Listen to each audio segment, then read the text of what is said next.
بسم اللہ الرحمن الرحیم۔ یا رسول اللہ فاطمہ سے ناراض ہو گئے، فرمایا میری بیٹی ہو کے نقش و نگار والے پردے لگاتی ہے، میں اپنے بچے کی ہر خواہش پوری کرتا ہوں، آپ بڑی زیادتی کرتے ہیں ہر خواہش پوری کر کے، آپ کے بچے کو صبر کرنا نہیں آئے گا، اللہ آپ کو لمبی زندگی دے، اگر آپ خدا نہ خواستہ دنیا سے جائیں گے تو اس بیچارے کو تو پتہ ہی نہیں ہوگا کہ کوئی چیز نہ ملے تو صبر بھی کرنا ہے۔ آپ ظلم کر رہے ہیں یہ کہہ کے کہ میں ہر خواہش، تو کچھ خواہشیں پوری نہ کر تاکہ اسے جینا بھی آئے، اسے صبر کرنا بھی آئے، اسے ٹھہرنا بھی آئے۔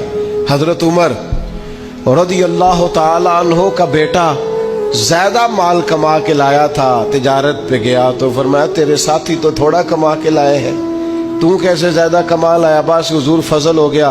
فرمایا وہاں لوگوں کو پتہ چل گیا ہوگا تو عمر کا بیٹا ہے۔ کہا حضور ہاں یہ تو ہے۔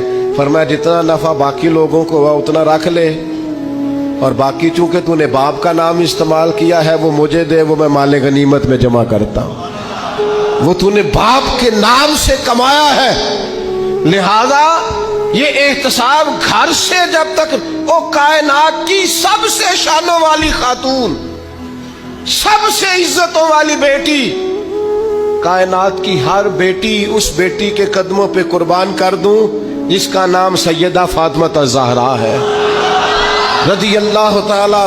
علی کے گھر کی ہے عزت، یہ علی سے سنتے ہیں، وہ نبی کے گھر کی ہے عزت، یہ نبی سے سنتے ہیں، وہ جس نے معزز کیا گھرانے کو، حسین پال کے جس نے دیا زمانے کو۔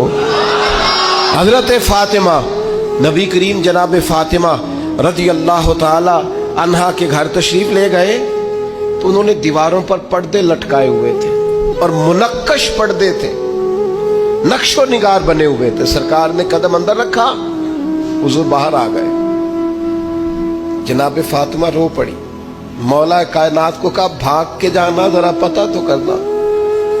یا رسول اللہ فاطمہ سے ناراض ہو گئے، فرمایا میری بیٹی ہو کے نقش و نگار والے پردے لگاتی ہے، فرمایا میرا اور اس دنیا داری کا کیا جوڑ؟ سیدہ تیرے ہر ادا پہ مائیں قربان ہو جائیں۔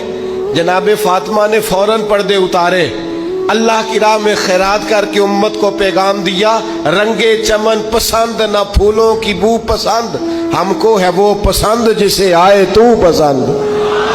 بس یا رسول اللہ جو آپ کو پسند